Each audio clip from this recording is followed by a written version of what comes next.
MP board कक्षा 11वीं वाले सभी विद्यार्थियों का आज जो हिंदी विषय का पेपर होगा, पूरा का पूरा पेपर और उसका सॉल्यूशन मेरे द्वारा यहाँ पर सभी बच्चों को बताया जा रहा है। माय डियर फ्रेंड्स, जो प्रश्न पत्र आज मैं आपको बता रहा हूँ ये 100% आज परीक्षा में आएगा, इसलिए सभी बच्चे इस क्वेश्चन पेपर को आज बिल्कुल मिस ना करें, क्योंकि पूरा पेपर और उसका सॉल्यूशन आ चुका है जो कि आज परीक्षा में आएगा। आइए शुरुआत करते हैं हमारे उन प्रश्नों से जो कि आज आपको परीक्षा में दिए जाएंगे।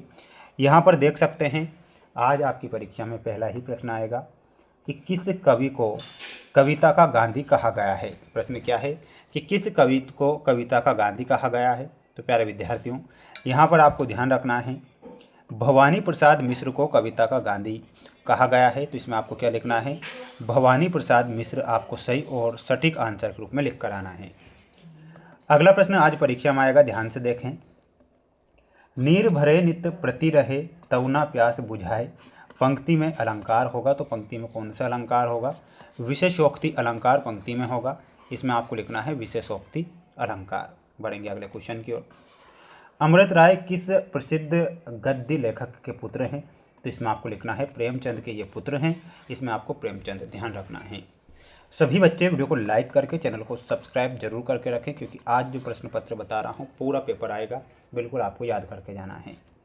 निम्नलिखित में से विज्ञान संबंधी तकनीकी शब्द कौन सा है। तो नाभिक, इसमें आपको ध्यान रखना है। नाभिक जो है विज्ञान संबंधी तकनीकी शब्द है, इसमें आपको नाभिक लिखना है।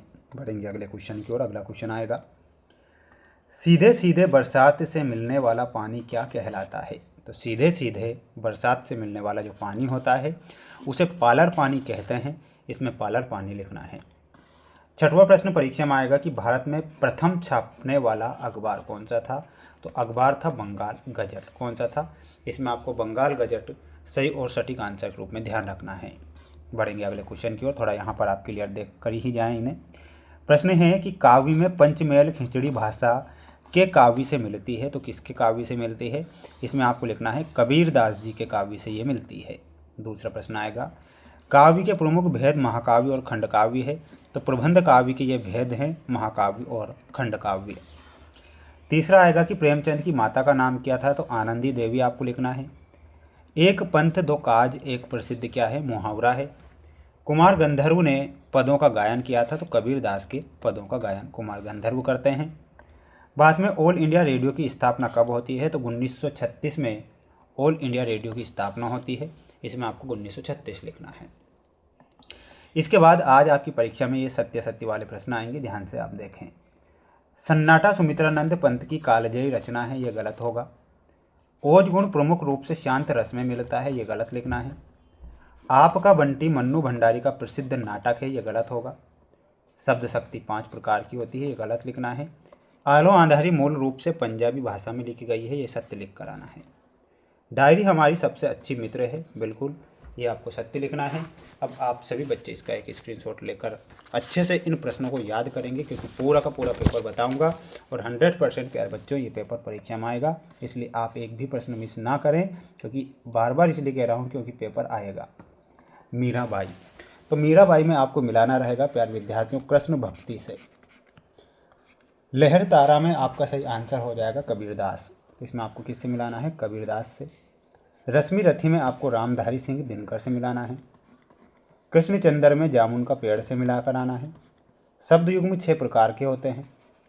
राजस्थान की रजत बूंदे में अनुपम मिश्र। संचार प्रक्रिया की शुरुआत में स्रोत या संचारक। तो ये आपकी जोड़ी आएगी परीक्षा में। आप इस जोड़ी को याद कर लीजिए, रट लीजिए, पढ़ लीजिए, छाप लीजिए, क्योंकि पेपर तो आएगा और 100% प्यारे बच्चों ये पेपर आपका बाहर नहीं जाएगा, इसलिए एक भी प्रश्न मिस मत करना। मीराबाई अपने अंतिम दिनों में कहाँ पर चली जाती है। तो इसमें आपको ध्यान रखना है द्वारका। कहाँ पर चली गई थी, द्वारका। वात्सल्य रस को 10वें रस के रूप में स्थापित करने वाले कवि का क्या नाम है। तो देखिएगा मैं यहाँ पर आंसर बताता हूँ। देखिएगा प्यारे विद्यार्थियों, यहाँ पर आपको सूरदास करेक्ट उत्तर के रूप में लिखना है। सूरदास यहाँ पर हमारा सही आंसर हो जाएगा। प्रेमचंद ने धनपत राय के नाम से कौन सा कहानी संग्रह लिखा था।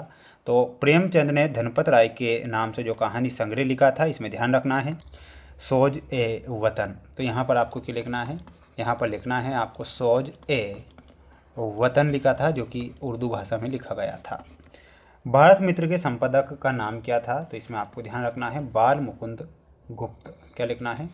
बाल मुकुंद गुप्त, ये आपका सही होगा। तत्सम शब्द किसे कहते हैं? तो संस्कृत भाषा के वे शब्द जो हिंदी में जैसे के तैसे प्रयोग होते हैं उन्हें तत्सम शब्द कहते हैं, ये आप ध्यान रखेंगे। अगला प्रश्न आएगा कि कुएं की खुदाई के लिए किस औजार का प्रयोग किया जाता था? तो बसोली का प्रयोग किया जाता था।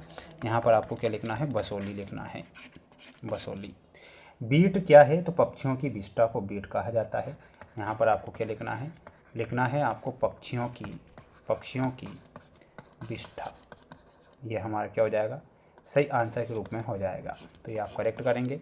सभी बच्चों को अगला क्वेश्चन देख लेना है। क्वेश्चन आएगा कि छायावाद के 2 कवियों के नाम, उनकी एक एक रचना। प्रयोगवाद की विशेषताएं आएगी। कबीरदास जी के अनुसार मानव शरीर का निर्माण 5 तत्वों से होता है, कौन कौन से हैं? मीराबाई जगत को देखकर क्यों रोती है? बार बार ये प्रश्न आता है परीक्षा में। ये सभी प्रश्न माय डियर फ्रेंड्स एक बार देख लीजिए, क्योंकि ये प्रश्न आएंगे, रट कर जाना है। मैं वादा कर रहा हूँ माय डियर फ्रेंड्स पेपर आएगा। मैं बार बार चिल्ला कर कह रहा हूँ कि आएगा पेपर। इस पेपर को पूरा देख लेना है, अपनी फेयर कॉपी से याद करके जाना है, ठीक है। चैनल पर नए हैं तो सभी बच्चे चैनल को सब्सक्राइब जरूर करें। मिलते हैं नेक्स्ट वीडियो में। जय हिंद।